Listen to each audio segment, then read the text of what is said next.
व्हिडिओमध्ये स्वागत करते. तर आजच्या व्हिडिओमध्ये आपण बघणार आहोत कोवळ्या फणसाची भाजीची रेसिपी. सो हे फणस कसं कट करायचं वगैरे ते सर्व आपण या व्हिडिओमध्ये बघणार आहोत. Stay tune. गोडे तेल आहे ते आपल्याला हाताला लावून घ्यायचं आहे आणि चाकूला पण आणि कुकरला पण लावून. का ते सांगते, कारण हा फणसाचा चीक आहे तो सगळीकडे लागतो तो निघत नाही लवकर म्हणून. आता हा फणस आधी आपण कट करून घेऊयात.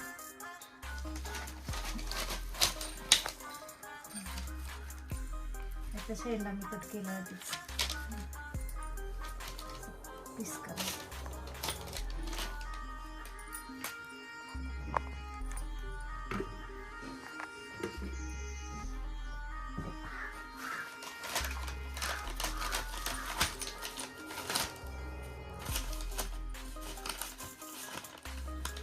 खाली पेपर अंतरला, कारण हे शीट आहे तसा खाली जमिनीला लागला तर काळा पडेल म्हणून निघणार नाही.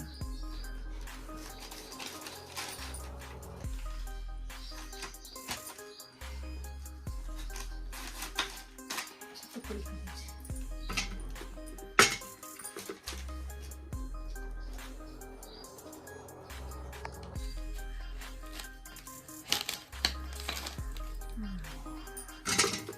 छोटा दोनच फणस राहू देत.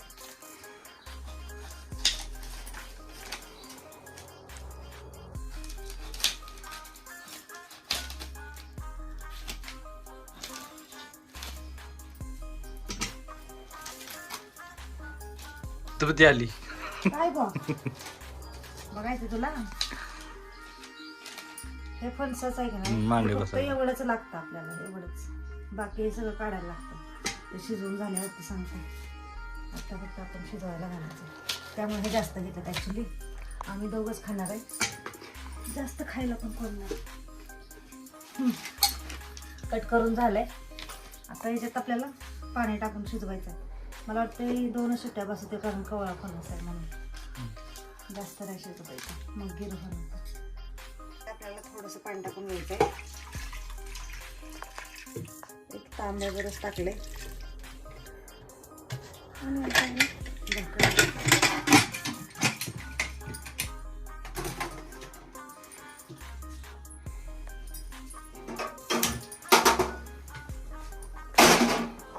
दोन शिट्ट्या द्यायच्या, कारण की हा कोवळा फणस आहे, जास्त नाही द्यायचं.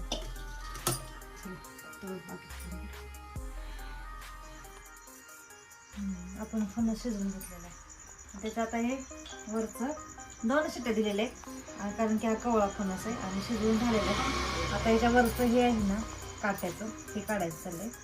असं चाकून काढून घ्यायचं.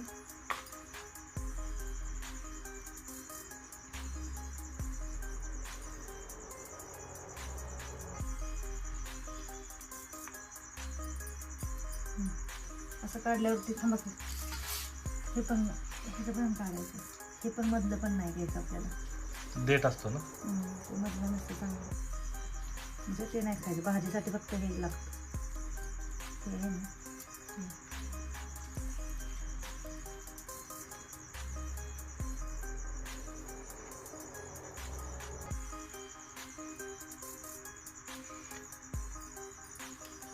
हे सगळं असंच काढून घ्यायचं आपल्याला.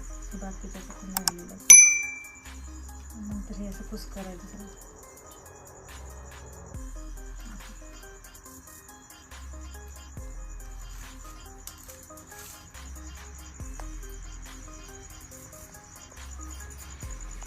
हे राहिलं पण काढून घेऊ.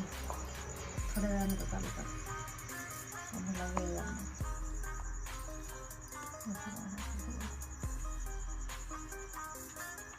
एवढं पळवायला लागणार.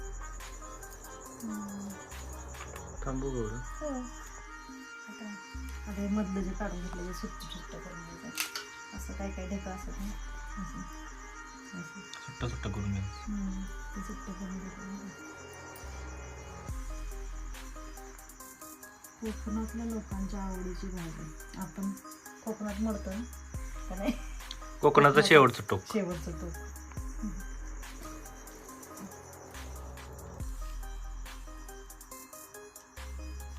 म्हणून फणस येतात आपल्या भागात काय. कवळ्या फणसाची भाजी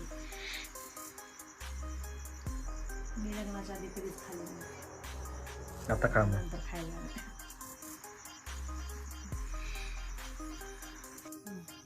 आता भाजी बनवायला घेतली आपण. कढईमध्ये तेल टाकले 3 पळ्या. जास्त कांदा घ्यायचा. कांदा चिरून ठेवला मध्येच. एक मोठे 2-3 कांदे असतील ते.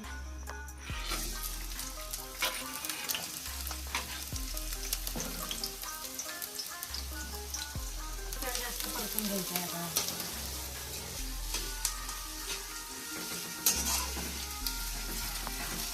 कांदा परतायला वेळ लागणार. तो बरोबर चहा बनवा.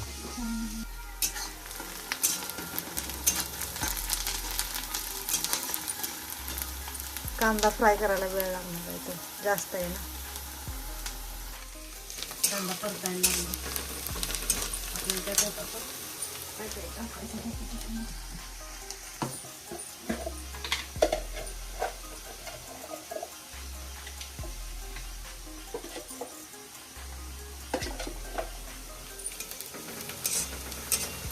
आपला कांदा परतून झालेला आहे. आता मी ते 3 चमचे चटणी घेतली. म्हणजे कांदा लसूण मसाला.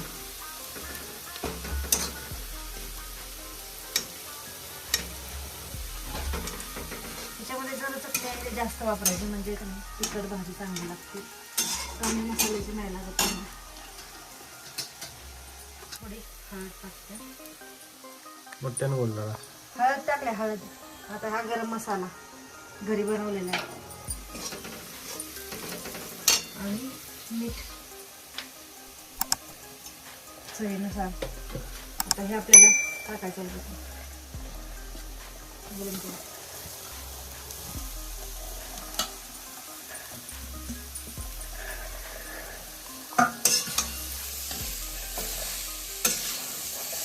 भातासारखं दिसतंय. हां राईस सारखं.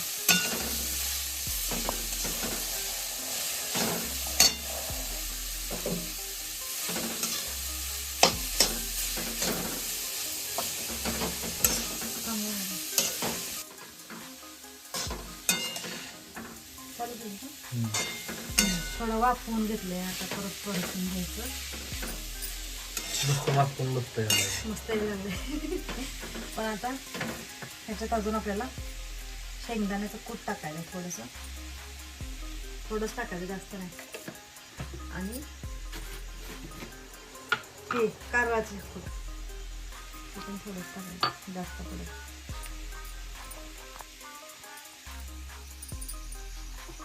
हे पुन्हा मिक्स करून घ्यायचं चांगलं.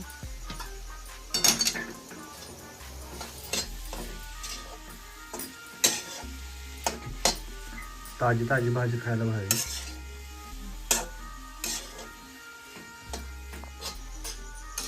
भाजीचा कलर बघा कसला आहे. मग अशी पांढरं होतं. कलर मस्त आला. पुन्हा एक वाफ करून. आणि महत्वाचं म्हणजे ह्यात कोथिंबीर नाही टाकायची. आता आपण सगळ्या भाजीमध्ये कोथिंबीर टाकतो. कोथिंबीर का नाही टाकायची? मी एकदा टाकलेली पण चांगली नाही लागत म्हणून मला म्हणायला नाही टाकायची. अशीच चांगली लागते. फक्त चटणीची. चटणी कांदा लसूण नाही. कांदा, चटणी, मीठ, हळद, गरम मसाला आणि कुटं. हे 2 महत्वाचे घेतात. हे जास्त करून टाकायचं म्हणजे चांगलं लागतं. कारळ्याचं कूट. आपल्याकडची पद्धत प्रत्येक ठिकाणची वेगवेगळी असते. पण अशी पण करून बघायचे. नक्कीच छान लागतं.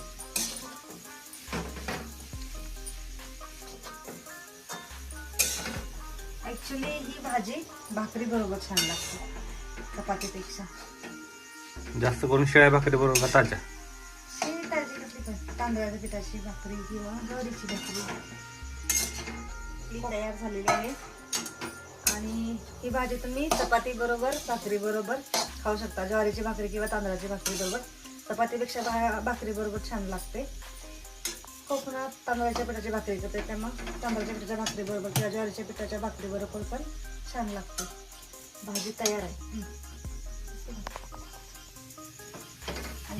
कलर तर मस्त आलाय. अशी साधी सिंपलच ही भाजी छान लागते. काही काही ठिकाणी बनवण्याची पद्धत वेगळी आहे. आमच्याकडे अशी साधी सिंपल बनवली जाते.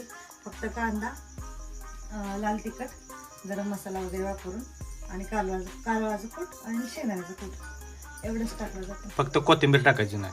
कोथिंबीर नाही टाकत, कारण मी एकदा टाकलेली पण चांगलं लागत नाही, त्यामुळे कोथिंबीर नाही टाकत. आणि नकाच टाकू कोथिंबीर, कारण की तुझ्या सासूबाईंनी पण सांगितलं की कोथिंबीर नाही टाकायची म्हणजे, कारण मी एकदा टाकलेली चांगलं नव्हतं लागत, त्यामुळे कोथिंबीर नाही टाकायची. आणि ही भाजी आता तयार झालेली आहे.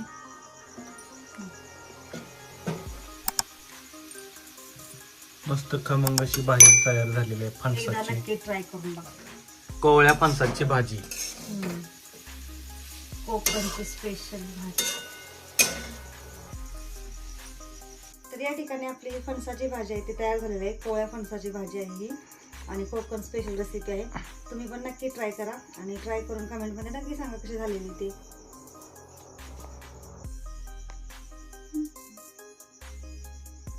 आणि आवडली असेल तर चॅनलला लाईक करा, शेअर करा आणि सबस्क्राईब करायला विसरू नका.